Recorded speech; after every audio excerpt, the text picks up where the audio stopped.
Après avoir enterré sa femme, un millionnaire à la retraite entend une orpheline murmurer « J'ai vu, votre femme n'était pas morte quand ils ont fermé le cercueil. Maintenant, il doit choisir, ignorer le fantôme ou creuser pour la vérité. » Avant de commencer l'histoire, n'oubliez pas de laisser un like et de vous abonner à la chaîne pour voir plus d'histoires comme celle-ci. Le brouillard flottait bas sur le cimetière de Hillside, adoucissant les rangées inclinées de vieilles pierres tombales. Et étouffant le cri perçant des corbeaux dans le ciel. Un vent se déplaçait lentement entre les grilles en fer forgé, charriant l'odeur des pins et la faible amertume de la terre humide. Au-delà de la grille rouillée, le dernier glas d'une cloche résonna comme un battement de cœur, se fondant dans le silence.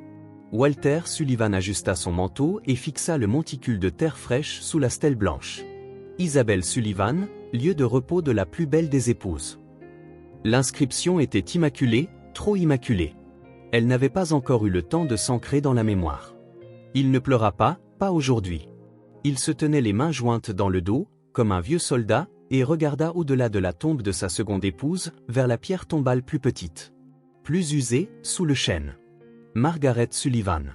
Ses pas étaient lents, l'herbe sous ses pieds retenait encore la rosée, et la BOE tirait sur ses chaussures. Il s'arrêta devant sa pierre et s'abaissa avec l'effort d'un homme habitué à vivre seul, sans aide. Il écarta une brindille tombée du marbre et parla comme si elle se tenait à côté de lui. « Tu m'as toujours pardonné, et j'ai toujours pris ça pour de la faiblesse. Tu m'as demandé une fois si je savais être gentil.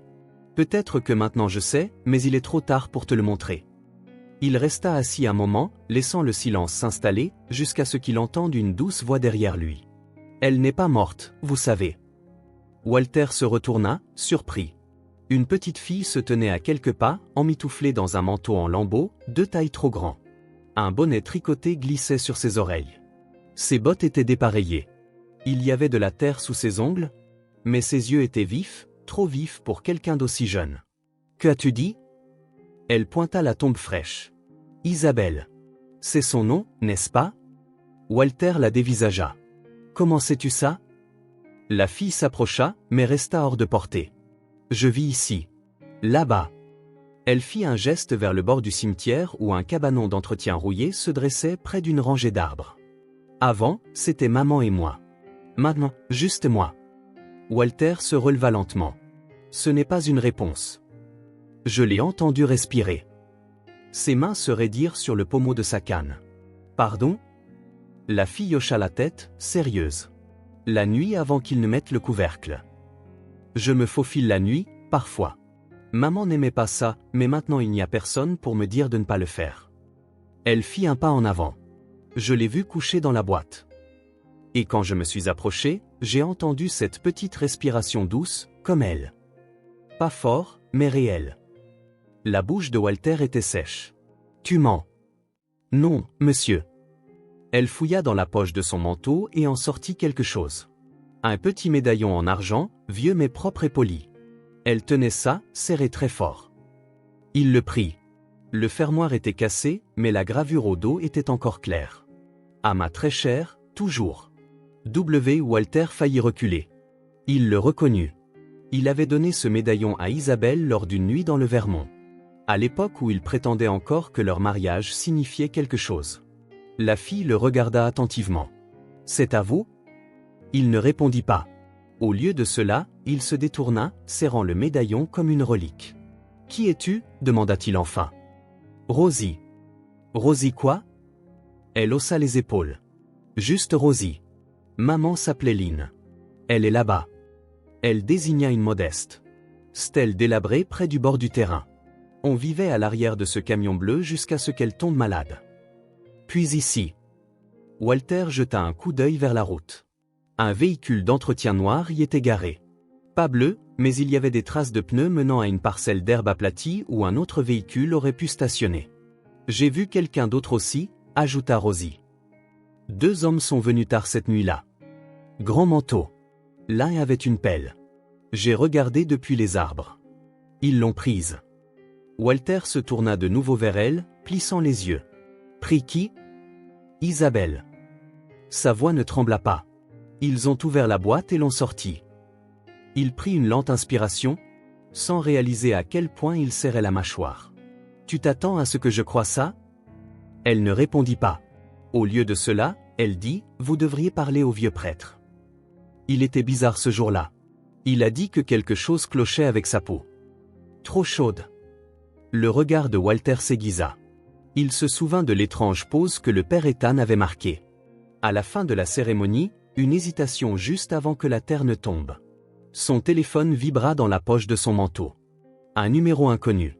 Il décrocha. Monsieur Sullivan, demanda une voix. C'est le bureau de Blake, l'avocat de la succession.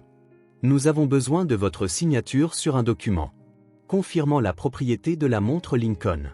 Quelqu'un s'est renseigné sur sa disponibilité. Walter ferma les yeux. La montre est dans mon coffre-fort, dit-il automatiquement. Mais alors même que les mots quittaient sa bouche, quelque chose en lui se brisa. Il se retourna vers Rosie. Tu as dit qu'elle respirait ? Rosie hocha la tête. Elle respirait. Et elle m'a regardé. Qu'est-ce que ses yeux disaient ?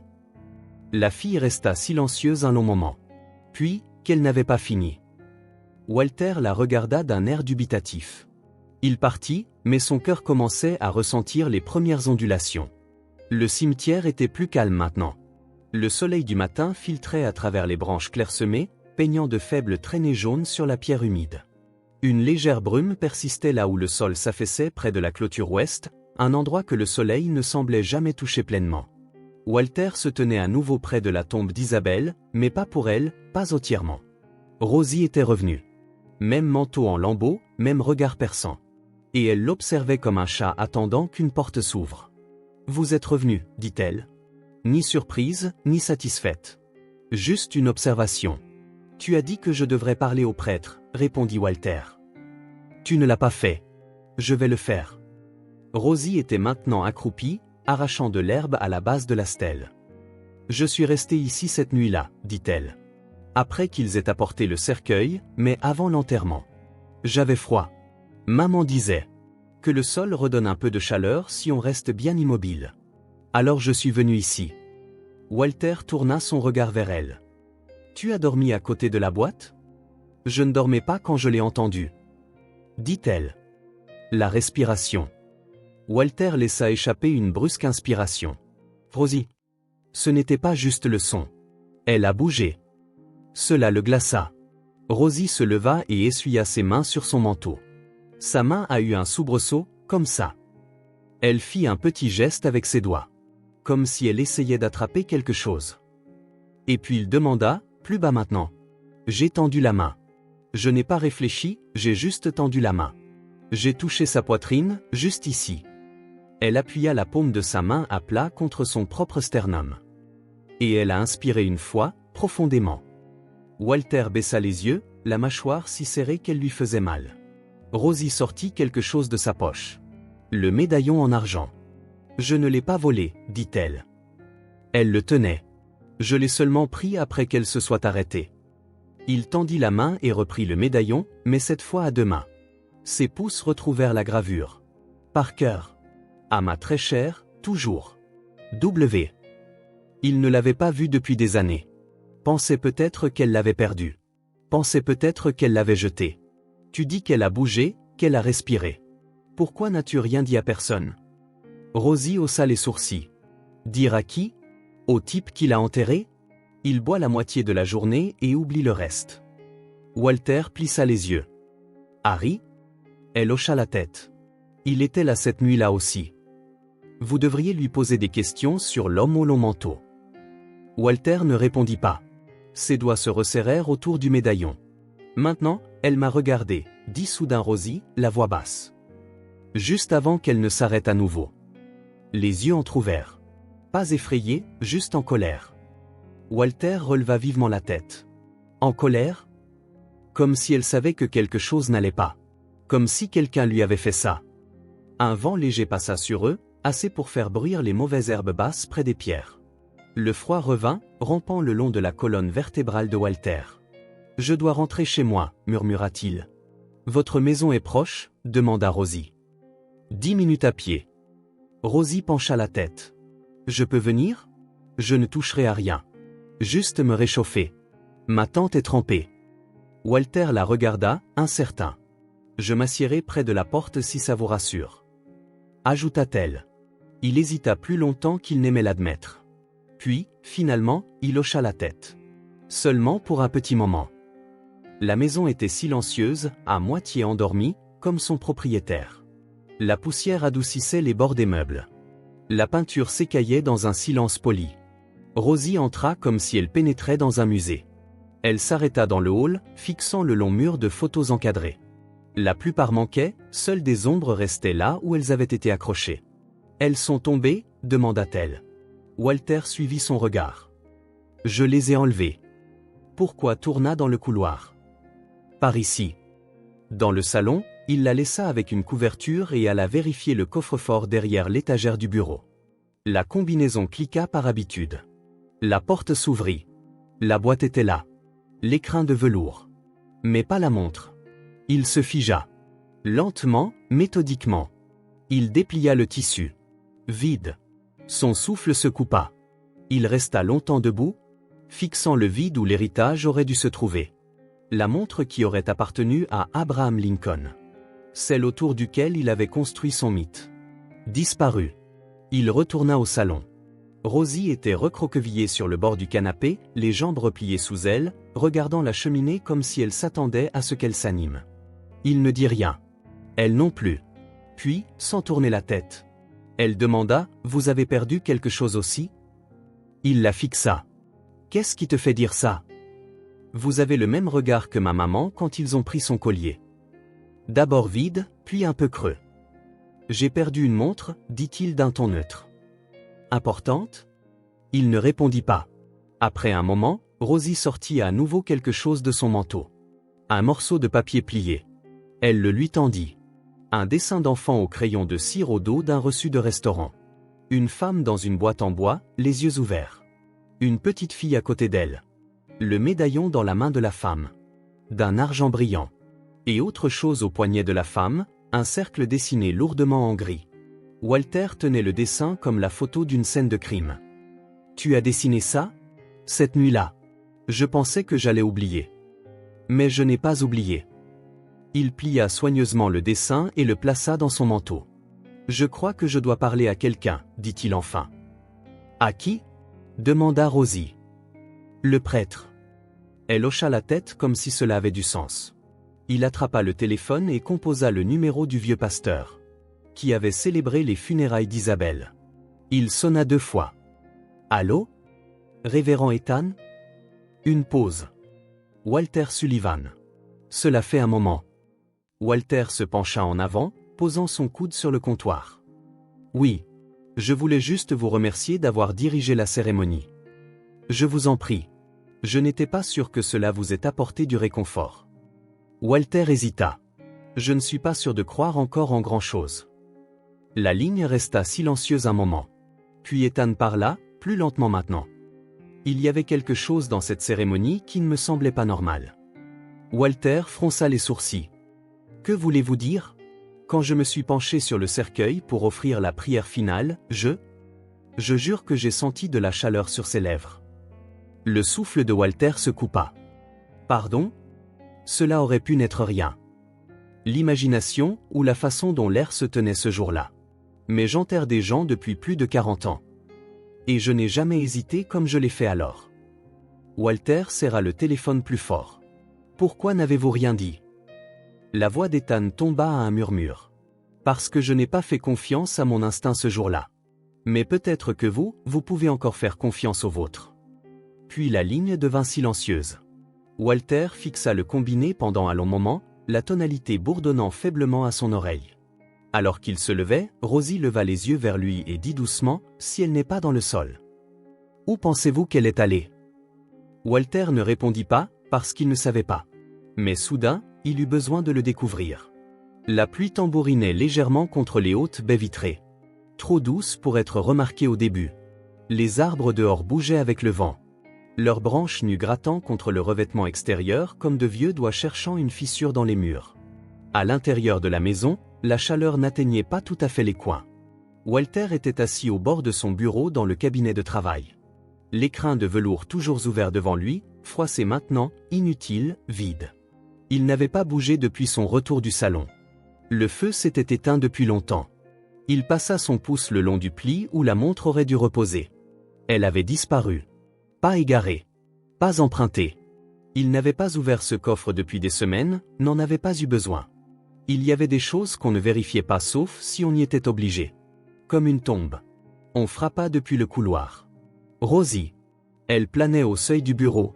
Comme un chat qui n'est pas sûr d'être le bienvenu. « Vous avez du thé ?» demanda-t-elle doucement. Walter cligna des yeux, surpris par sa voix. Il hocha la tête une fois, vaguement. Elle disparut. Quelques minutes plus tard, il entendit le clic de la cuisinière et le bruissement des boîtes en fer blanc qu'on ouvrait. Elle se déplaçait dans sa maison comme si elle n'appartenait à personne. Peut-être savait-elle que ce n'était pas le cas. Quand elle revint, il n'avait pas changé de position. Elle posa une tasse fumante sur le coin du bureau. Et s'assit par terre près de la fenêtre, les jambes croisées sous elle. « Je n'ai rien touché », ajouta-t-elle. Walter leva les yeux. « Je sais. » Rosie sirota sa propre tasse. « Vous êtes en colère », dit-elle après un silence. « Pas contre moi, cependant. Contre quelqu'un d'autre. » Walter parla enfin. Elle avait une clé. « Isabelle ?» Il hocha la tête. « Je la lui ai donnée il y a des années. Pensez-vous qu'elle est revenue ? Elle n'en avait pas besoin. Elle n'est jamais partie. » Il se leva du bureau et traversa la pièce jusqu'à une armoire longtemps restée fermée. Il s'agenouilla, ouvrit le tiroir du bas et en sortit un mouchoir en lin plié. À l'intérieur, plié et pressé entre deux feuilles de papier ciré, se trouvait une lettre.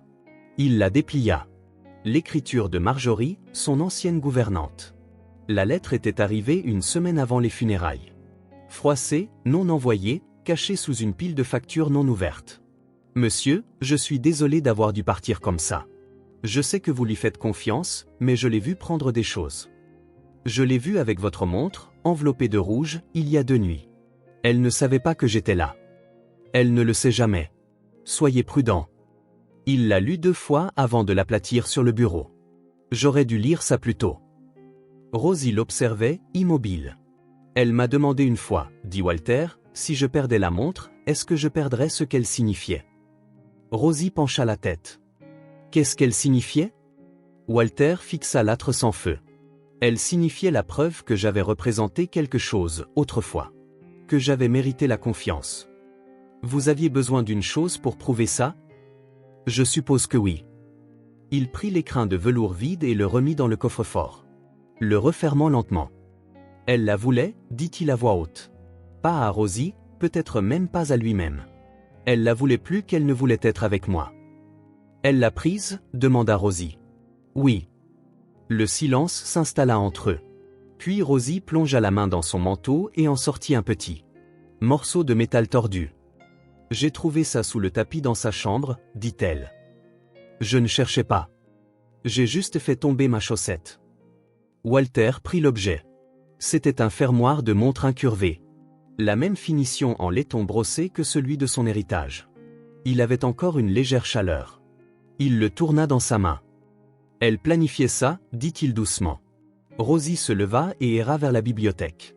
Son doigt traça les dos poussiéreux des livres non lus. « Ma maman disait que les gens ne volent pas des choses, ils volent des significations. » Walter leva les yeux.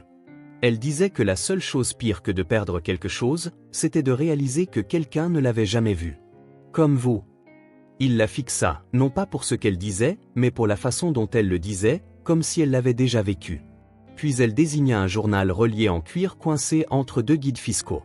« Qu'est-ce que c'est ?» Walter le sortit de l'étagère.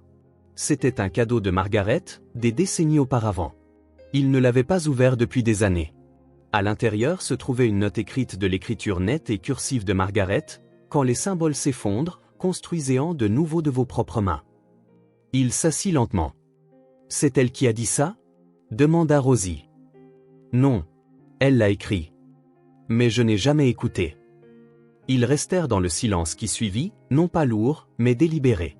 Rosie demanda enfin. « Alors, et maintenant ?» Walter la regarda. Le médaillon d'argent brillait faiblement à son cou. Elle l'avait mis quelque temps après le dessin. « Je dois la trouver, dit-il. Pas pour récupérer la montre. Ça n'a plus d'importance maintenant. » Alors quoi ? Pour lui poser une question. Rosie n'insista pas. Elle hocha la tête et prit une autre gorgée de thé. Walter regarda par la fenêtre.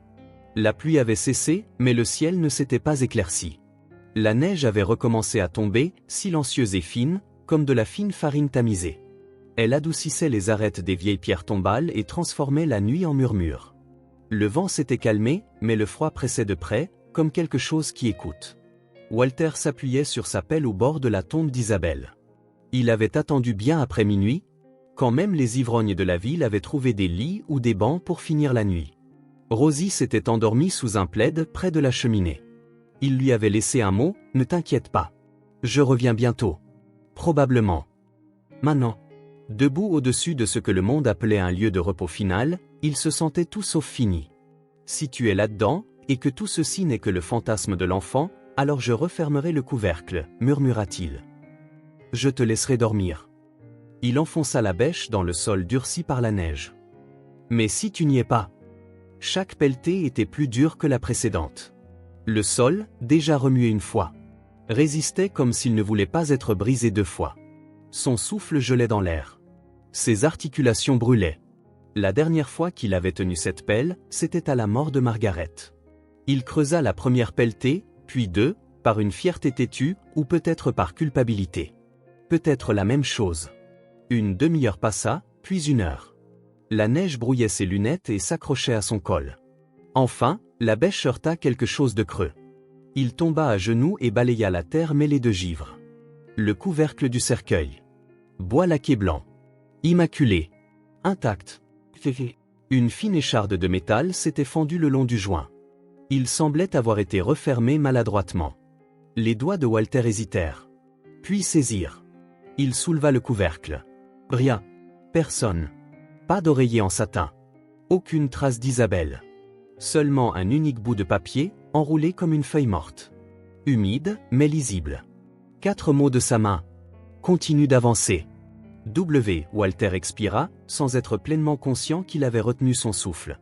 Ses genoux cédèrent légèrement et il se rattrapa au bord de la tombe. Il ne parla pas pendant un long moment. Le papier se froissa dans sa main, l'encre coulant là où la neige le touchait.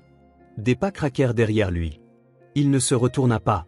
« Tu ne devrais pas être ici, » dit-il d'un ton neutre. « Je t'ai suivi, » dit Rosie. « Ton mot était nul. » Il se retourna maintenant. Elle portait un manteau trop grand, traînant une lampe de poche à la lentille fêlée. Elle pointa vers la lisière des arbres. Il y avait des lumières là-bas la nuit dernière. Un camion sans plaque.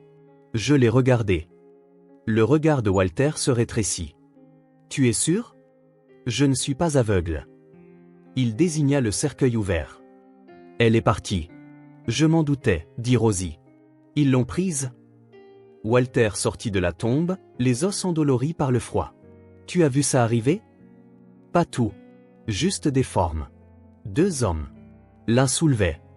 L'autre tenait quelque chose de brillant. » Walter marqua une pause. « Du métal brillant ? Ça aurait pu être une pelle ou un tuyau. Ou un pistolet. » Ils restèrent en silence, leur souffle formant des fantômes entre eux. Walter se retourna et regarda à nouveau dans le cercueil vide. « Quand je l'ai épousée, elle m'a demandé ce que je craignais le plus. » Rosie ne bougea pas. « J'ai dit la trahison. Que si quelqu'un que j'aimais me regarderait dans les yeux en mentant. Je ne m'en remettrai jamais. » A-t-elle menti ? Walter secoua la tête. « Elle a laissé cette note. » Qui dit ? Il la lui tendit. Elle lut, puis leva les yeux. « Qu'est-ce que ça veut dire ? Je pense que ça veut dire de continuer à creuser. » dit-il. Derrière eux, une rafale fraîche agita les arbres. Rosie bougea, fixant le sol. « Il y a du sang sur la clôture, » dit-elle soudain. Walter suivit son regard. Juste au-delà du chemin, près du mur de pierre qui entourait le cimetière. Une fine traînée de rouge sombre marquait la neige. 3 gouttes, peut-être 4, avant de disparaître dans les broussailles. « Quelqu'un s'est blessé, » dit Rosie. « Ou veut nous faire croire qu'il l'a été. » Ils restèrent là un instant de plus. Puis une voix derrière eux dit « Vous êtes en infraction. » Walter se retourna, pelle toujours en main. Une silhouette se tenait sous le portail voûté, lampe de poche dans une main, revolver dans l'autre. « Travis, » dit Walter avec un sourire fatigué. « Toujours de service de nuit ?» L'homme grogna. « Tu as cassé le loquet. » Je l'ai crocheté, dit Walter. Comme tu me l'as appris. Fort Bénin, 68. Travis grogna à nouveau, cette fois avec une touche de respect. Je ne vais pas te demander ce que tu as trouvé. Alors ne demande pas, répondit Walter. Travis baissa la lumière, bien qu'il ne rangeât pas son arme. Quoi que ce soit qui soit enterré dans cette ville, c'est rarement là où on pense qu'il est. Il se tourna et s'éloigna sans un mot de plus. Walter le regarda partir. Rosie tira sur son manteau. Alors, qu'est-ce qu'on fait? Walter fixa la tombe ouverte. Il parla doucement, comme à la terre elle-même. Si elle est partie de ça, si elle m'a laissé enterrer avec rien d'autre que des mensonges. Je la trouverai. Et si elle n'a pas menti, demanda Rosie. Il croisa son regard. Alors, je passerai le reste de ma vie à faire la paix avec l'homme qui l'a laissé tomber. La neige avait disparu au matin, fondue dans l'herbe cassante et la pierre fissurée qui composait l'arrière-cour de Walter. Le ciel restait gris, bas et lourd, comme s'il avait lui aussi quelque chose à confesser. À l'intérieur de la maison, le silence pressait de plus près que d'habitude. Walter se tenait dans le couloir, un cadre photo entre les mains. La poussière recouvrait la vitre. Ses doigts laissèrent des traînées sur le visage de Margaret alors qu'il l'essuyait. Elle souriait sur la photo. Pas largement, pas pour l'appareil photo. Juste ce sourire calme et endurant qu'elle portait toujours quand elle pensait que personne ne regardait. Elle avait toujours l'air d'attendre, murmura-t-il. Rosie observait depuis le bas de l'escalier. Pourquoi l'avez-vous enlevé? Walter regarda par-dessus. Ça mettait quelqu'un mal à l'aise. Qui entra dans le petit salon, la pièce qui avait appartenu autrefois à Margaret. C'était devenu un fourre-tout au fil des ans. Livres non lus, vieilles factures, crochets à tableau vide. Il posa le cadre contre le mur, l'appuyant sur le buffet. Pas prêt à le raccrocher, pas encore. Elle a vécu dans cette maison plus longtemps que quiconque, dit-il. Elle l'a nettoyée, l'a réchauffée et l'a remplie de vie. Et je l'ai laissée devenir une ombre. Rosie ne dit rien, assise juste sur le bord du fauteuil, les jambes se balançant légèrement au-dessus du sol. Walter se tourna vers la bibliothèque et en sortit un exemplaire de Feuilles d'herbe. Son dos était craquelé et usé. Margaret avait adoré ce livre. Il le feuilleta distraitement jusqu'à ce que quelque chose tombe des pages. Une enveloppe pliée. Son nom sur le devant, de la main de Margaret. Il se figea. Le rabat n'avait jamais été scellé. Le pli était faible, à peine touché. Il l'ouvrit lentement. « Walter, tu n'as jamais demandé son nom. J'ai attendu que tu le demandes. J'ai pensé que peut-être ça viendrait un jour, au petit déjeuner, ou tard la nuit. Quand tu ne pouvais pas dormir. Mais tu ne l'as jamais fait. Je ne te blâme pas. Je sais ce que le silence peut coûter. Parce que je l'ai payé aussi. Si un jour tu trouves ceci, et qu'elle est toujours là. Demande-lui peut-être son nom. Dis-le peut-être à voix haute. » Walter s'assit. Le papier tremblait dans ses mains. Il le lut 2 fois, puis une 3e fois, comme si les mots allaient changer. « C'est pour moi qu'elle a écrit ça ?» demanda doucement Rosie. Il leva les yeux. « Que veux-tu dire ?» Elle a dit. « Elle est toujours là. » C'était à propos d'Isabelle? Walter ne parla pas pendant un long moment. Puis, je pense que oui. Rosie se pencha en avant. Alors, Isabelle était sa fille. Walter hocha lentement la tête. Ça colle. Il y avait des signes. Je ne voulais juste pas les voir. Comme quoi? Il jeta un coup d'œil vers la cheminée. Il y a une photo quelque part? Il se leva et ouvrit un tiroir de l'armoire. Il fallut fouiller un peu, mais il sortit une petite boîte de photos en vrac. Bords jaunis, coins écornés. Il les parcourut rapidement, s'arrêtant à une. C'était Margaret. Plus jeune, dans une veste en velours côtelé. Debout dans la neige. Une fille à côté d'elle, peut-être 5 ans, lui tenant la main. Son visage était tourné de côté, mais les yeux étaient incomparables. Rosie regarda par-dessus son épaule. C'est elle. Walter retourna la photo. Une écriture faible au crayon, dernier hiver avant notre rencontre. M. Il aplatit la photo sur la table et s'appuya sur ses mains. Je ne voulais pas d'enfant, dit-il. C'est la vérité. Je me disais que j'étais trop vieux pour ça. Trop égoïste. Margaret ne m'a jamais poussé. Elle a dit que nous pouvions construire quelque chose de nouveau, juste nous deux. Rosie le regarda avec un mélange d'empathie et de suspicion. Alors vous avez juste oublié qu'elle existait? J'ai essayé. Rosie ne dit rien d'autre, mais elle n'en avait pas besoin. Plus tard dans la journée, Walter se retrouva au bord de la ville, franchissant les grilles rouillées d'une vieille maison de retraite. « Visite ou admission ?» demanda la réceptionniste. « Visite. Roi Campbell. » Elle vérifia le registre. « Chambre 204. » Il est encore vif, la plupart du temps. Walter hocha la tête, monta à l'étage. Roy était assis dans un fauteuil inclinable, un mot croisé sur ses genoux et une loupe clipsée à ses lunettes. « Walter Sullivan » dit-il sans lever les yeux. « Pas vu depuis des années. Je te croyais mort ou riche. »« Un peu des deux » dit Walter en s'installant dans le fauteuil en face de lui. Roy leva les yeux maintenant. « Qu'est-ce qui t'amène ? Margaret ?» Roy posa le mot croisé. Elle méritait mieux que ce qu'elle a eu. Je sais. Elle m'a parlé de la fille. Je lui ai demandé une fois si tu l'avais jamais acceptée. La mâchoire de Walter se tendit. Et elle a dit que tu lui avais fait de la place dans la maison, mais pas dans ton cœur. Walter hocha la tête une fois, lentement. Elle m'a laissé une lettre. Le regard de Roy s'adoucit. Elle en a écrit beaucoup. T'a-t-elle jamais dit le nom de la fille ? Roy se pencha en arrière. Elle m'a dit qu'elle s'appelait Isabelle. Et elle m'a fait promettre de ne jamais dire un mot, sauf si tu venais demander. Walter laissa échapper un souffle qu'il n'avait pas réalisé retenir. Elle a dit qu'elle avait peur que si tu savais, tu te fermerais comme un coffre-fort. Et qu'elle préférait avoir la moitié de ton amour plutôt que rien du tout.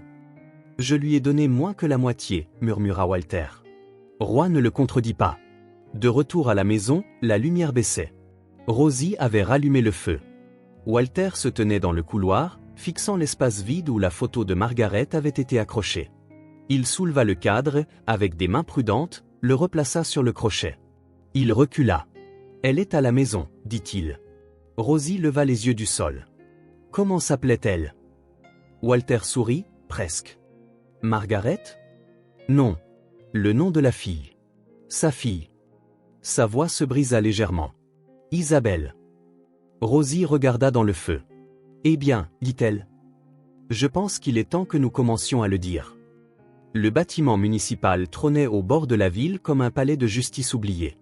Étranglé par le lierre, décoloré par le soleil, et pourtant, bourdonnant toujours des bas rythmes de la tenue des registres. À l'intérieur, l'air sentait l'encre ancienne et des intentions plus froides. Les plafonniers bourdonnaient avec le genre de scintillement qui suggérait que rien n'avait changé depuis des décennies. Walter signa son nom dans le registre poussiéreux au comptoir d'accueil. Il ne dit pas grand-chose, n'en avait pas besoin. La plupart des gens en ville savaient qui il était, ou du moins qui il avait été. La greffière de service, une femme âgée aux lunettes épaisses. Et à l'aplomb de quelqu'un qui avait survécu à 3 mères, leva les yeux lorsqu'il s'approcha. « Vous revoilà » dit-elle. « Vous cherchez des papiers ? La plupart des hommes de votre âge viennent juste ici pour déposer des plaintes concernant les nids de poules. Peut-être que je ferai ça la prochaine fois, dit Walter. Pour l'instant, j'ai besoin des registres de transfert de sépulture de la semaine du décès d'Isabelle Sullivan. » Ses yeux se plissèrent légèrement. « Je me souviens de sa cérémonie. Calme, privée.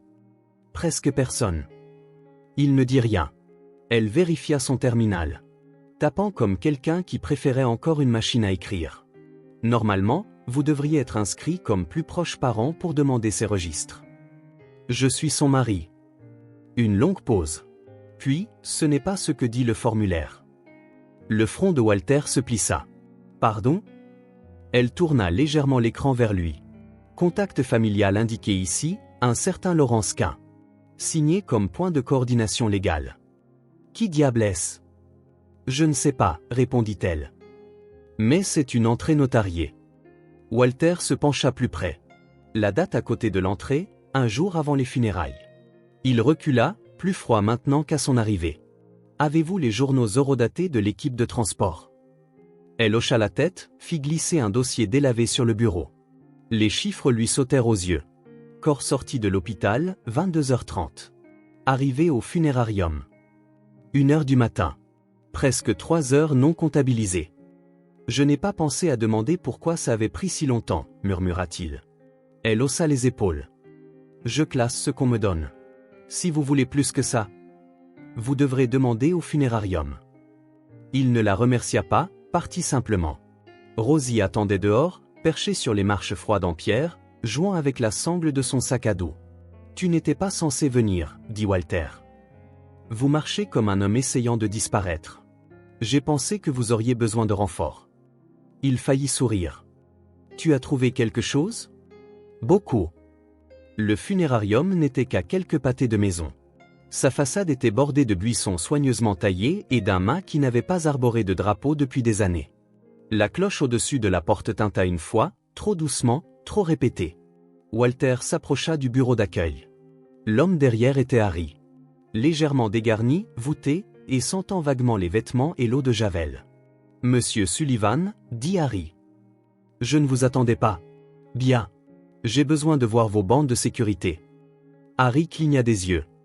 Ce n'est pas la procédure standard. Enterrer un cercueil vide non plus. Harry bougea, toussa dans sa manche. Nous faisons ce que la famille demande. Toujours. Walter s'approcha. As-tu vu le corps, Harry? Oui. Le regard de Walter ne bougea pas. Respirait-elle? Harry détourna le regard. Elle avait l'air morte. Froide. Immobile. C'est tout ce dont j'avais besoin. Walter plongea la main dans son manteau et sortit le nom. Griffonné sur le registre d'inhumation. Laurence Quint. Qui est-il? Harry hésita. Il est venu avec elle. Prétendait être son cousin. Avait des papiers d'identité. Il correspondait. Je ne pose pas de questions. Tu devrais commencer. Rosie tira sur le manteau de Walter alors qu'il quittait le bâtiment. Il y a une caméra à l'arrière. Chuchota-t-elle. J'ai vu la lumière clignoter la dernière fois que nous étions ici. Il l'a suivie dans la ruelle. Où une caméra cachée au-dessus du quai de chargement projetait un minuscule point rouge sur la brique couverte de lierre. Walter sonna à nouveau. Cette fois, Harry les conduisit au bureau arrière. Le moniteur ressemblait à quelque chose d'une autre décennie, mais le flux avait été archivé. « Quelle nuit ?» demanda Harry. Walter donna la date. Harry fit défiler en arrière. Et c'était là. À minuit pile, un SUV noir s'arrêta à l'entrée arrière. La portière arrière du véhicule s'ouvrit. Isabelle en sortit, seule. Elle portait un long manteau gris. Son visage était pâle, mais alerte. Vivante. Un homme suivit. Grand. Visage anguleux caché sous une casquette plate et une écharpe. Il portait une petite boîte. Cuir rouge, fermoir en laiton. Walter se pencha plus près. La boîte. Sa montre. Il appuya sur pause. « Je veux cet enregistrement, » dit-il. Harry ne discuta pas. De retour à la maison, Rosie était assise recroquevillée sur le tapis près du feu, les bras enroulés autour de ses genoux. « Elle est partie, » dit-elle. De son propre chef. Walter se tenait à la fenêtre, regardant le vent griffer les haies. Elle n'est pas seulement partie. Elle est partie avec lui. Et avec elle, la montre. Walter hocha lentement la tête. Elle l'a utilisée pour voler quelque chose de plus que de l'argent. Quoi? Mon nom. Ma confiance. Peut-être même mon silence. Rosie regarda à nouveau l'écran. Ce n'était pas votre cousin, n'est-ce pas? Non. Alors qui? Walter se retourna vers elle. J'ai l'intention de le découvrir. Il commença par la plaque. Le cadre autour de la plaque d'immatriculation avait été à peine visible dans la vidéo, mais c'était suffisant. Walter avait des contacts de son ancienne époque dans la logistique. Des gens qui se souvenaient de faveurs. 2 heures plus tard, un appel arriva. Voiture enregistrée au nom d'un Lévi Crane. Dit la voix. Dernière adresse connue est à River Edge. Quelque chose me dit qu'il n'y restera pas longtemps. Quelque chose me dit que j'y arriverai en premier, répondit Walter. Quand il atteignit la maison, la lumière du porche était éteinte. L'allée était vide. La porte d'entrée était entr'ouverte. Il entra lentement. Pas de bruit. Pas de signe de vie. Une photo était accrochée au-dessus de la cheminée. Isabelle riant, plus jeune, plus radieuse. Libérée. Sur la table basse reposait un formulaire d'admission médicale à moitié rempli. Le nom, Isabelle Monsieur Kane. À côté, une note, tu n'étais jamais censé me suivre aussi loin. Walter la ramassa. Derrière lui, une lame de plancher craqua. Le plancher gémit à nouveau. Walter se figea, mais personne n'entra par la porte. Pas de confrontation soudaine. Juste la maison respirant toute seule, s'installant dans l'immobilité comme le font souvent les lieux abandonnés. Il se retourna vers la note dans sa main. L'encre était lisse, déterminée. Isabelle l'avait écrite sachant qu'il viendrait. Elle avait toujours su jusqu'où il la suivrait. Même maintenant. De retour à la maison, le feu était tombé en braise. Rosie était assise avec un livre sur ses genoux, un des vieux manuels de sculpture de Margaret. Elle leva à peine les yeux quand il revint. « Vous avez été parti un moment, dit-elle. » Walter posa la note et le formulaire d'admission sur la table sans un mot. Il n'enleva pas son manteau. Ses yeux étaient vitreux, illisibles. « J'ai trouvé quelque chose, » ajouta doucement Rosie. Cela attira son attention. « Je nettoyais l'étagère dans le garage. Celle avec tous les vieux outils et livres. Je pensais jeter ce qui pourrissait. Puis j'ai ouvert ça. » Elle lui tendit le livre de sculpture. Écorné et raide avec le temps. Du milieu, une fine feuille de papier pliée glissa. Walter l'attrapa instinctivement. L'écriture de Margaret. Il ne l'ouvrit pas tout de suite. Il fixa la page comme si elle faisait tic-tac. « Je n'ai pas fait exprès de la trouver, » dit Rosie. Il fit un léger signe de tête et s'assit.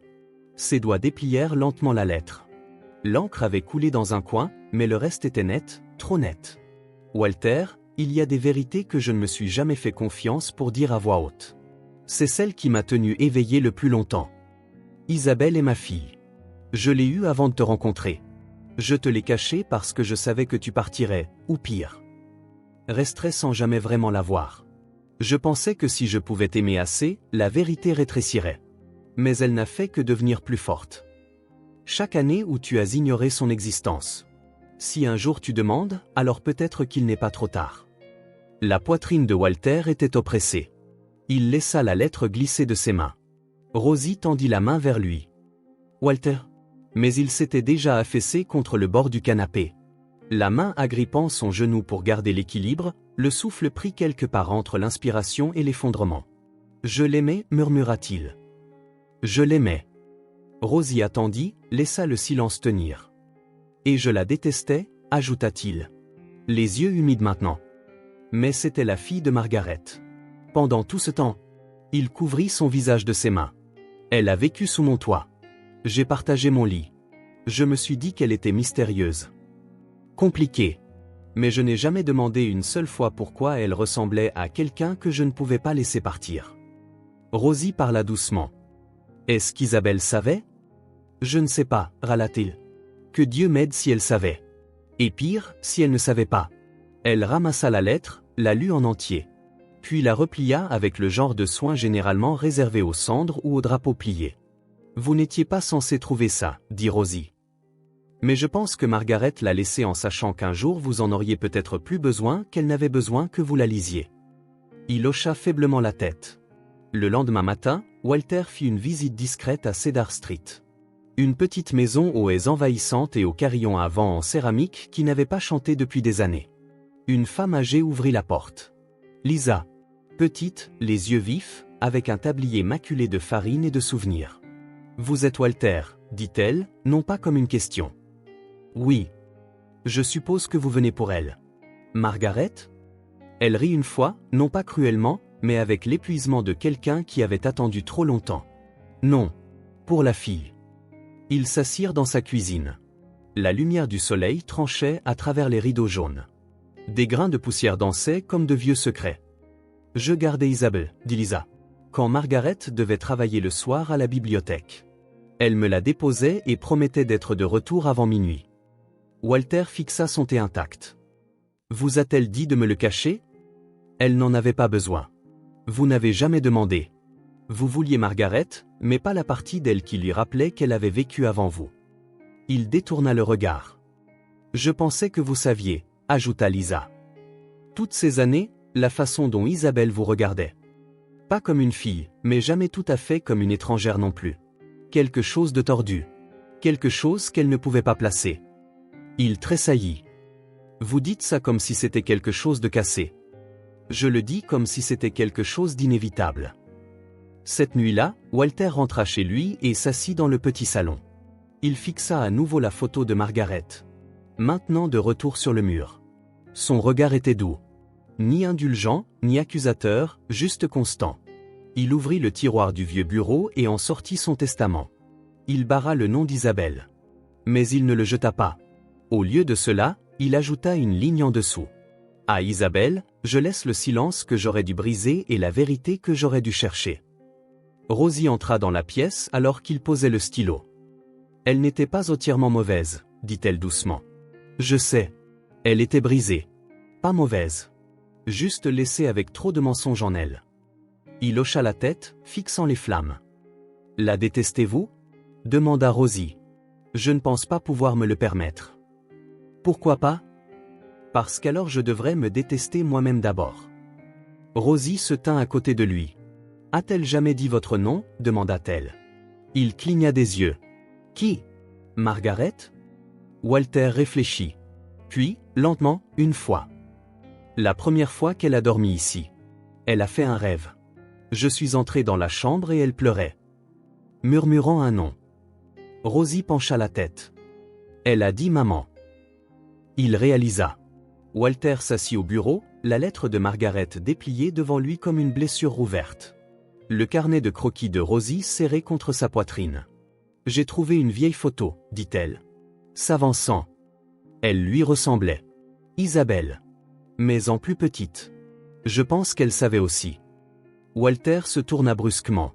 Savait quoi ? Rosie hésita. Quelle était la fille de Margaret ? Que vous n'aviez jamais demandé. Il se leva trop vite. La chaise crissa en reculant. N'ose pas dire ça comme si tu comprenais. Lança-t-il. Tu ne sais rien de ce que j'ai donné ou pas. Je ne voulais pas dire ? Non, coupa-t-il, plus fort.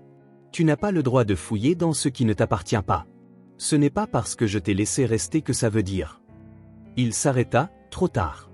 Rosie cligna des yeux. Ses jointures blanchirent autour du carnet de croquis. D'accord, dit-elle doucement. Ça ne veut pas dire que j'ai ma place ici. Elle se tourna et se dirigea vers la porte. Walter ne l'arrêta pas. La porte claqua derrière elle comme un verdict qu'il n'avait pas eu l'intention de rendre. Et le silence qui suivit fut le plus fort qu'il ait jamais entendu. Le vent nocturne traîna le givre sur les rampes du porche. Des nuages bas se déplaçaient au-dessus des arbres, lourds de la menace d'un autre front froid. À l'intérieur de la maison, le feu s'était à nouveau éteint, ne laissant que le lent tic-tac de l'horloge grand-père. Pour remplir le silence, Walter se tenait dans l'embrasure de la porte du petit salon, tenant une couverture pliée dans une main. Les chaussures de Rosie avaient disparu. Son sac aussi. Le canapé où elle se recroquevillait habituellement était vide. Ses yeux se posèrent sur la porte d'entrée, légèrement entr'ouverte. Il l'ouvrit complètement. Elle était là. Une petite silhouette blottie sous les marches du porche, enveloppée dans une couverture de laine rêche. Son souffle s'élevait en bouffées argentées. Une main serrait une pomme rouge, l'autre reposait sur un bout de papier maintenu par une petite pierre. Walter s'avança, ramassa la note. Merci pour le feu. Je ne voulais pas gâcher quelque chose de plus. Sa main trembla, pas à cause du froid. Il s'accroupit, souleva la couverture et trouva ses yeux. Ouverts. Secs. Grands et vides. Je suis désolé, dit-il. Elle ne répondit pas. Il tendit lentement la main, balayant la neige de son bonnet. Je t'ai dit de partir. J'avais tort. Toujours pas de réponse. Alors il se pencha, avec un grognement. La souleva dans ses bras. Elle ne résista pas, se plia simplement contre lui, plus osseuse et plus légère qu'il ne l'avait imaginé. Comme quelque chose à peine attaché. À l'intérieur, il la déposa doucement sur le canapé. Et l'enveloppa dans la couette la plus épaisse qu'il put trouver. Le feu crépita à nouveau alors qu'il l'alimentait en bois. Avec des mains tremblantes. Rosie ne parla pas jusqu'à ce que ses joues retrouvent leur couleur. « Voulez-vous que je parte » demanda-t-elle, la voix neutre. Non. Mon esprit n'était pas clair à ce moment-là. Elle le regarda, prudente. « Diriez-vous ça même si je n'avais pas froid » Il s'assit sur le bord de l'âtre, les coudes sur les genoux. « J'ai dit la mauvaise chose tellement de fois. Et pire, je n'ai rien dit du tout quand les gens avaient besoin d'entendre quelque chose. » Elle n'insista pas davantage, écouta simplement. Il se pencha en arrière et fixa le plafond. J'ai épousé une femme qui donnait tout, tranquillement. Je l'aimais, mais je n'ai jamais ouvert le tiroir où elle gardait sa vraie vie. Puis j'ai épousé sa fille, sans savoir. Sans demander. Et j'ai passé des années à me demander pourquoi l'amour ressemblait à des sables mouvants. Rosie l'observait. Toi, dit-il enfin. Tu es la seule que je n'ai jamais essayé de remodeler. Tu es venue ici, petite, honnête et froide. Et je ne t'ai pas demandé d'être plus que ça. Elle ramena la couverture jusqu'à son menton. Si j'étais votre fille, me feriez-vous partir? Il se tourna vers elle. Le feu peignait un côté de son visage d'or et d'ombre. Non, dit-il.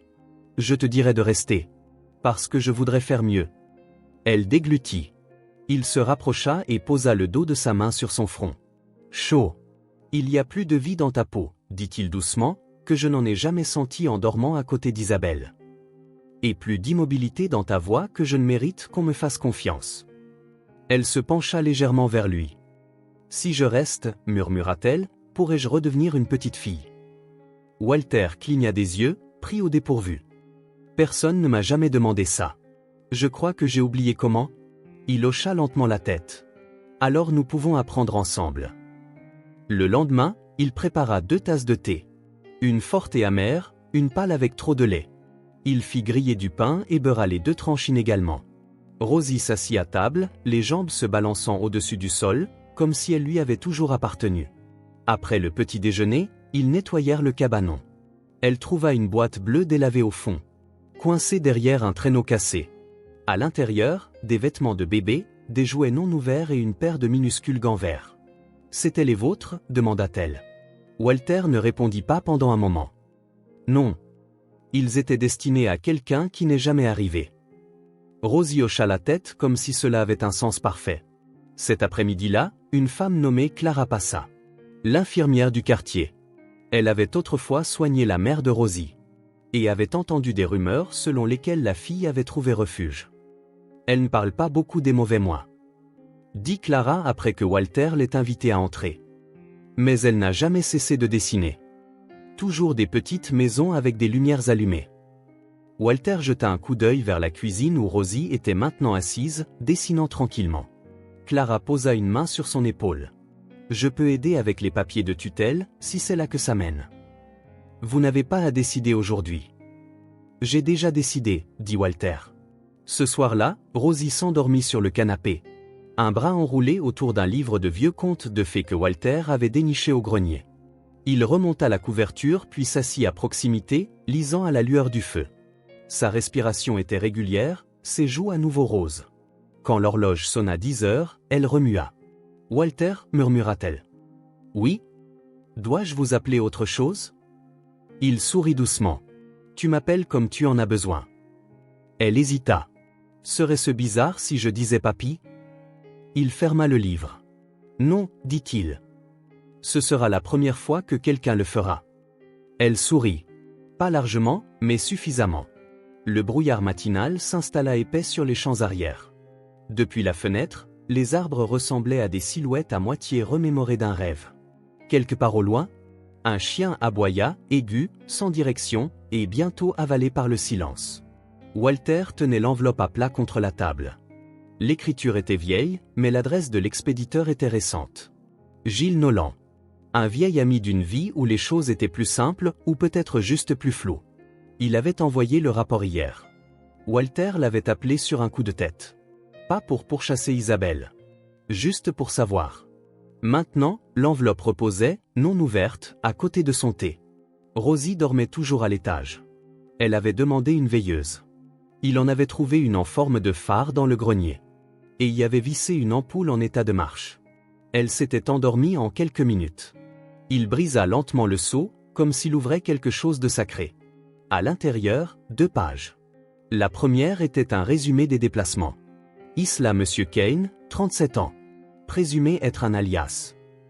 A vécu brièvement au Nouveau-Mexique. A pris un travail de nuit dans un motel près d'Albuquerque sous une fausse identité. Resté moins de 2 semaines. La deuxième page contenait une photo fixe granuleuse en noir et blanc. Isabelle. Plus mince. Les yeux marqués par quelque chose que le temps n'avait pas guéri. Debout au comptoir d'un prêteur sur gage. Dans sa main, une boîte en cuir rouge. Le fermoir ouvert. Elle ne ressemblait en rien à la femme qui portait autrefois de la soie dans sa salle à manger. Walter étudia longuement la photo. Puis il la retourna. Une note manuscrite dans l'écriture carrée de Gilles. Elle ne l'a pas vendue. l'a laissée là pendant la nuit. Puis est revenu et l'a reprise. Le propriétaire a dit qu'elle ressemblait à quelqu'un qui pensait avoir fait quelque chose de terrible et voulait faire pire. Mais n'a pas pu. Walter ferma le dossier et appuya sa paume dessus. Cet après-midi-là, Rosie l'aida à balayer le cabanon à outils. La poussière flottait dans l'air comme des fantômes. Trop ennuyée pour effrayer qui que ce soit. Elle trouva un bocal de vieux clous et une bille fêlée. « Vous construisiez des choses ici ?» demanda-t-elle. « J'ai essayé, dit-il. La plupart du temps, j'ai juste commencé et jamais fini. » Pourquoi ? Il haussa les épaules. Peut-être que j'attendais la bonne raison. Rosie tourna la bille dans sa paume. « Elle vous manque ?» Il savait de qui elle parlait. Ce que je pensais qu'elle aurait pu être me manque. Dit-il. Pas qui elle était. Walter ne répondit pas tout de suite. Puis, elle était l'enfant de Margaret, mais pas Margaret. Et je pense qu'elle ne m'a jamais pardonné de le savoir. Plus tard, ils s'assirent sur le porche. Le ciel était ouvert maintenant, une douce teinte de bleu automnal. Walter tenait à nouveau la photo. Rosie s'appuyait contre la balustrade. L'avez-vous trouvée ? D'une certaine manière. Elle se tourna vers lui. Que ferez-vous maintenant ? Je lui ai écrit une lettre. Puis-je la voir ? Il hésita, puis la lui tendit. Rosie l'ouvrit soigneusement, comme une confession empruntée. Isabelle, je sais maintenant pour tout. Et je n'ai pas besoin que tu expliques. Tu as été façonnée par des choses sur lesquelles je n'ai jamais posé de questions. J'aurais dû. C'est de ma faute. Si tu cours toujours, j'espère que tu trouveras un endroit où t'arrêter. Et quelqu'un qui te voit sans demander de raison de rester. Tu n'as jamais eu à être ma fille, mais j'espère que tu trouveras quelqu'un qui te laissera être entière. Walter. Rosie plia la lettre, les yeux secs mais pensifs. Elle la lira. Dit-elle. Je l'espère, répondit-il. Mais je ne vais pas compter là-dessus. Ce soir-là, Clara revint avec des papiers dans une enveloppe Kraft. Formulaire de tutelle. Pas définitif. Juste les premières étapes. Rosie attendait près de la table, le menton posé sur ses bras croisés. Walter parcourut la première page. Il remplit son nom, Rosalind Méarcher. Sous lien de parenté, il marqua une pause. Clara se pencha. Vous n'avez pas à le définir pour l'instant. Mais si vous me permettez, elle l'a déjà fait. Walter regarda Rosie. Elle esquissa un petit sourire. Celui qu'elle réservait aux vérités qui lui faisaient moins peur. Il écrivit tuteur légal, signa, data. Clara hocha la tête. Vous aurez besoin d'un notaire pour l'étape finale. Je m'en occuperai. Quand elle partit, Rosie resta silencieuse un moment. Puis, qu'est-ce que ça veut dire maintenant ? Ça veut dire, dit Walter, que tu restes pour de bon. Cette nuit-là, Rosie apporta un morceau de papier plié au feu. J'ai dessiné quelque chose. Il ajusta ses lunettes de lecture et l'ouvrit. Un croquis au crayon de la maison. Lumière chaude, fumée de la cheminée, et deux bonshommes allumettes sur le porche. Un grand, un petit. Un chien ? Imaginaire pour l'instant. Il pointa. C'est moi ? Oui. Comment je m'appelle ? Elle se mordit la lèvre. Papy. Il hocha la tête. Comment tu t'appelles ? Elle le regarda. Rosie. Il sourit. Pas Rosalind ? Seulement quand j'ai des ennuis. Ils rirent tous les deux. Walter resta éveillé plus tard que d'habitude. Il se tenait près de la cheminée, la photo d'Isabelle en main. Celle de la caméra du prêteur sur gage. Il la plaça doucement dans le feu, regarda les bords s'enrouler puis disparaître dans l'orange. Rosie jeta un coup d'œil depuis l'encoignure. « Vous avez brûlé quelque chose ? » « Oui. »« C'était mauvais ? » ?»« Non, dit-il. »« Juste terminé. » Elle s'approcha, se pencha contre lui. « Pensez-vous qu'elle ait jamais voulu rester ? » demanda-t-elle. « Je pense qu'elle ne savait pas comment. » Ils regardèrent la dernière braise s'éteindre. Le lendemain matin, Walter trouva une carte dans sa tasse à café. Elle disait « Vous n'aviez pas à la chercher, mais vous l'avez fait. Vous n'aviez pas à me garder. Mais vous l'avez fait. C'est la différence entre le souvenir et le foyer. » Il ne demanda pas comment elle connaissait les mots justes. Il y a des choses qu'on ressent, tout simplement. La lumière du matin dérivait latéralement à travers les fenêtres avant, pas laissant hâte. Elle s'étirait sur le plancher en bois en rectangle doux, projetant une douce chaleur contre le mur. que Walter avait laissée nue trop longtemps. La poussière flottait dans les rayons comme un souffle suspendu. Walter se tenait au centre du salon, tenant le cadre à deux mains. La photographie de Margaret. Celle qu'il avait décrochée le jour où Isabelle avait emménagé. Pendant un certain temps, il s'était dit que c'était une question d'espace. Puis, de passer à autre chose. Puis, finalement, il avait cessé de se dire quoi que ce soit. Derrière lui, Rosie était assise sur le tapis, feuilletant une boîte de crayons de couleur. « Vous la remettez » demanda-t-elle sans lever les yeux. « Je n'aurais jamais dû l'enlever. » répondit-il. Il monta sur le petit tabouret en bois et raccrocha le cadre là où il était autrefois. À hauteur des yeux.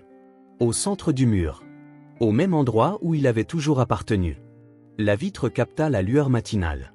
Margaret avait l'air exactement comme lorsque la photo avait été prise. Mains jointes, bouche mi-souriante, yeux clairs et pleins d'une vérité patiente. Walter recula et joignit les mains derrière son dos. « Elle faisait tourner cette maison. » dit-il. Même quand je ne le remarquais pas. Elle me faisait de la place. Pour tout ce que je ne savais pas comment porter.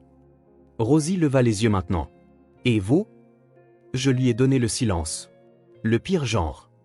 Celui qui ressemble à la paix jusqu'à ce que vous réalisiez que c'est juste quelqu'un qui refuse de demander. Elle se leva et vint se tenir à côté de lui. La remettre signifie que vous vous souvenez d'elle maintenant ? Je n'ai jamais oublié. Je l'ai juste enterrée différemment.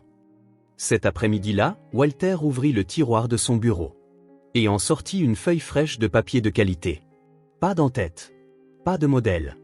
Juste du papier et un stylo qui semblait trop élégant pour ses doigts raides. Rosie jeta un coup d'œil. « Vous écrivez une autre lettre ?»« Un testament. »« À qui ?»« À toi. » Elle cligna des yeux. « Mais je ne suis pas. »« Tuls, dit-il doucement. »« Parce que je l'ai dit. C'est ce qui fait une famille. » Le dire et le penser.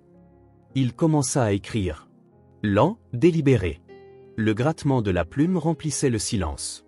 « À qui de droit ? Tout ce que j'ai, tout ce qui reste, va à Rosalind Méarcher. Elle est l'enfant qui est resté quand je n'avais plus rien à offrir. Elle est la preuve que l'amour n'est pas construit par le sang, mais par les mains qui restent stables quand le monde bascule. À Rosie, l'héritière de mon cœur. Le sang n'est pas requis. Seulement la volonté de voir quelqu'un revivre. » Quand il eut fini, il signa son nom en bas, sous la date. Puis s'adossa et expira comme quelqu'un qui ferme un chapitre. Rosie s'approcha. « Est-ce que j'ai le droit de signer quelque chose aussi ?» Walter sourit. « Pas pour la loi. Mais si tu veux, nous trouverons un espace. » Elle sortit un crayon de sa poche et dessina un petit soleil dans le coin de la page. Plus tard, Clara revint pour finaliser la tutelle. Elle portait un gilet plein de peluches et un visage déterminé. Walter lui tendit le testament manuscrit. « Vous direz que ce n'est pas officiel. » Clara le lut une fois, puis à nouveau. « Ce n'est pas le cas. Mais c'est le genre dont les gens se souviennent. » Elle prit les papiers de tutelle. Les posa doucement sur la table et regarda vers Rosie. « Tu as des questions ?» demanda-t-elle. Rosie haussa les épaules. « Devrais-je arrêter de dessiner ?»« Non, » sourit Clara. « Tu devras peut-être juste dessiner un peu plus vite. Les gens ont tendance à grandir quand ils se sentent en sécurité. » Après son départ, Rosie se tint au pied du mur où la photo de Margaret était maintenant accrochée. Ses yeux se plissèrent, étudiant l'espace en dessous. « Je pense qu'il manque quelque chose. » dit-elle. « Quoi ?» Elle sortit un petit croquis de sa poche. Un dessin au crayon de Margaret, assise sur une chaise, les mains jointes sur ses genoux. Une fenêtre derrière elle déversant la lumière du soleil sur son épaule. « Je l'ai dessiné d'après votre photo, » dit Rosie. « Mais j'ai ajouté de la lumière venant de cette pièce. » Walter prit le dessin, cligna des yeux une fois et s'éclaircit la gorge. « Elle aimerait ça, dit-il. » Ils l'épinglèrent sous la photo, juste au-dessus du testament manuscrit. Cette nuit-là, le feu brûlait à nouveau doucement. Ils s'assirent dans le petit salon. Walter dans son vieux fauteuil, Rosie recroquevillée dans la couverture avec son carnet de croquis. « Puis-je demander quelque chose ?» dit-elle. « N'importe quoi. Si un jour je grandis et que je pars. Serez-vous en colère ?» Il se tourna vers elle. Pas souriant, mais certain. « Non. Tant que tu te souviens où tombe la lumière dans cette maison. » Elle le regarda longuement. « Tombera-t-elle toujours pareille? Non, dit-il. Mais tu sauras toujours où elle tombait avant. Elle hocha la tête et dessina quelque chose de petit dans la marge de son papier. Il ne demanda pas quoi.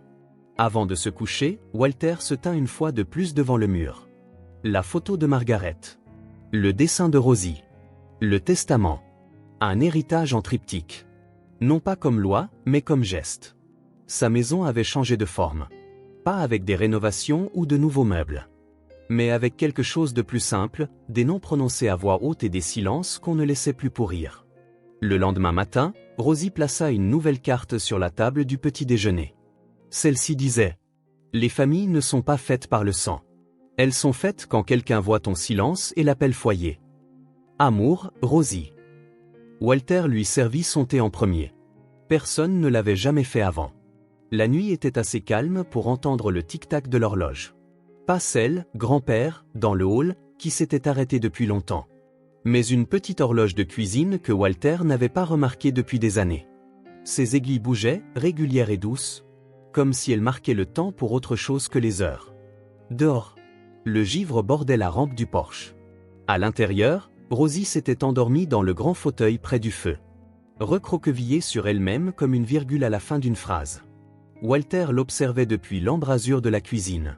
Une main berçant une tasse ébréchée, l'autre remuant du lait chaud et du cacao avec une cuillère qui tinta doucement contre la céramique.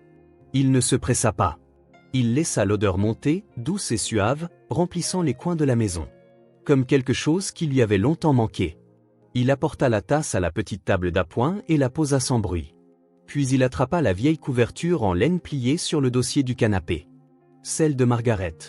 Les coins étaient effilochés. Mais son poids était juste parfait. Il la drapa sur les épaules de Rosie, bordant les extrémités sans serrer.